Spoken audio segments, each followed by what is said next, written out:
Bonjour chers élèves, je vous retrouve pour une nouvelle vidéo. Dans le cadre de cette vidéo, nous allons apprendre à déterminer le maximum ou le minimum d'une fonction polynôme. Nous avons donc préparé pour ce cas une activité pour vous, une activité concrète de problèmes qui reviennent de façon récurrente dans vos exercices. Certainement quand vous lisez, vous vous reconnaîtrez pour plusieurs sur cette question qui vous est souvent posée. C'est bien l'occasion ici pour vous qui ne compreniez pas comment est-ce qu'on fait pour répondre à cette question, de regarder cette vidéo attentivement et de pouvoir mémoriser les étapes ligne après ligne afin que ce problème soit derrière vous. Voilà. Donc, tout de suite, on va commencer avec la résolution de cette question. Dans les lignes, donc, on va répondre au fur et à mesure aux principales préoccupations qui se dégagent à l'intérieur. Nous avons donc une fonction comme celle-ci, g de x qui est égal à 2x carré plus 16x plus 8. On demande de démontrer que cette fonction admet un minimum. Alors, comment je fais? La première chose que vous devez comprendre, c'est que pour pouvoir arriver à répondre à cette question, il faut passer par la forme canonique. Donc, il faut mettre la g là sous sa forme canonique. Je rappelle que la formule dit ceci. Ax carré plus bx plus c, c'est égal à a facteur de x plus b sur 2a au carré moins b carré sur 4a carré plus c sur a. Voilà la formule pour la forme canonique. Donc, on s'est dit la dernière fois, lorsqu'on veut faire la forme canonique, la première chose qu'il faut faire, c'est identifier a, b et c. A ici c'est 2, b c'est 16, et c c'est 8. Maintenant, passons donc à la forme canonique de g. En appliquant donc cette formule, g de x sera égal à 2 facteurs de x plus b, b étant 16, sur 2 dans 16 sur 4 au carré, moins 16 sur 4 au carré, plus c sur a. c c'est 8, a c'est 2. Voilà, et maintenant on réduit notre expression, ça nous donne 2 facteurs de x plus 4 au carré, moins 16 plus 4. Oui, on aura donc 2 facteurs de x plus 4 au carré, moins 32 plus 8.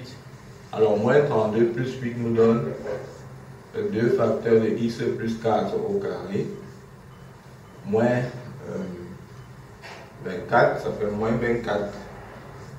Voilà. Voilà donc la forme canonique que nous avons obtenue dans le cadre de notre expression. Ce que nous devons maintenant faire, une fois qu'on a obtenu la forme canonique, c'est de pouvoir démontrer effectivement que notre point g, notre fonction g admet un minimum. Déjà, pour répondre à cette question, il faut bien rappeler le cours. Qu'entend-on par minimum d'une fonction? Alors, un point M est minimum de G si et seulement si, pour tout x que je vais prendre dans le domaine de G, G de x sera supérieur ou égal à M. Donc en réalité, ce qu'il faut rechercher, c'est un réel M tel qu'on a G de x supérieur ou égal à M.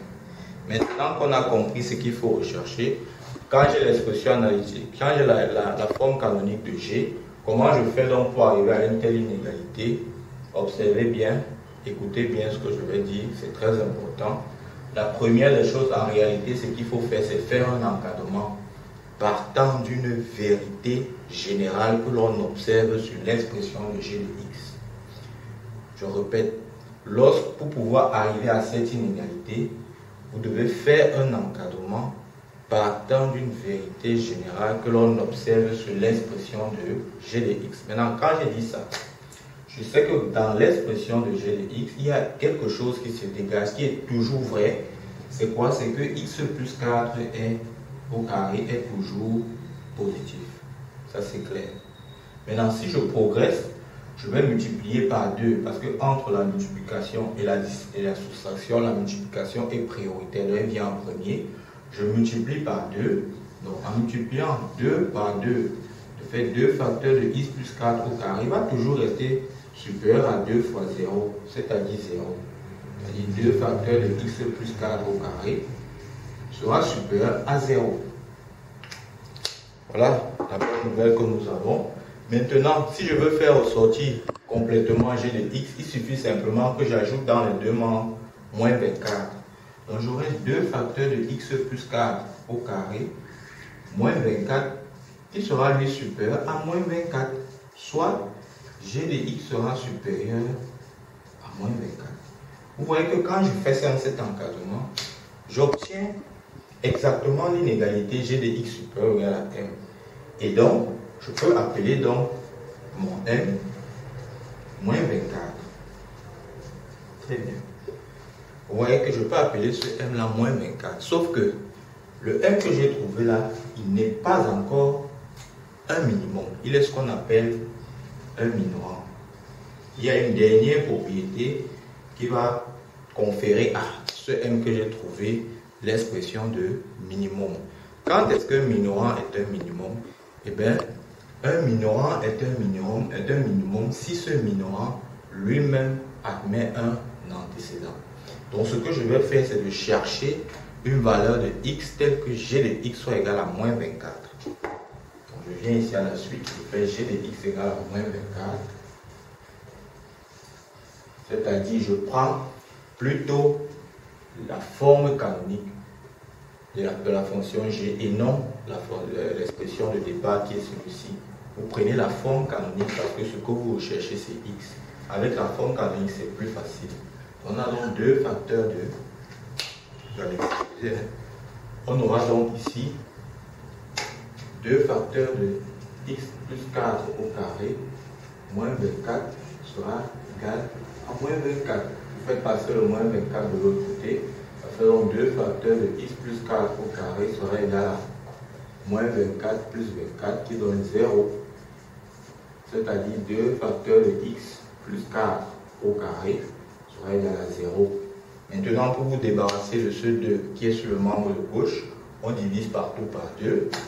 On aura donc x plus 4 au carré ici qui va rester parce qu'en faisant 2 sur 2, les 2 vont partir. Ça sera égal à 0 sur 2.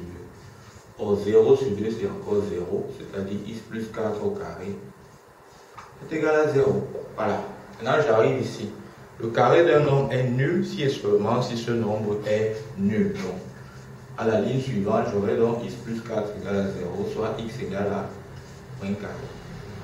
Voilà donc, chers élèves, que j'ai trouvé l'antécédent de moins 24. Quand je trouve donc l'antécédent de moins 24, je peux donc faire ma conclusion suivante, que moins 24 est minimum de g atteint à son x. Son x est moins 4, atteint à moins 4. Voilà la conclusion donc donnée. Voilà donc, chers élèves, les étapes qu'il faut faire à chaque fois que vous avez une fonction polynôme pour pouvoir démontrer que cela admet un minimum. On pourrait aussi poser la question de démontrer que cela admet un maximum. Les étapes resteraient les mêmes. Vous allez faire la forme canonique et puis résoudre cela. Merci pour votre écoute. Je vous donne rendez-vous pour une prochaine vidéo. Bye bye.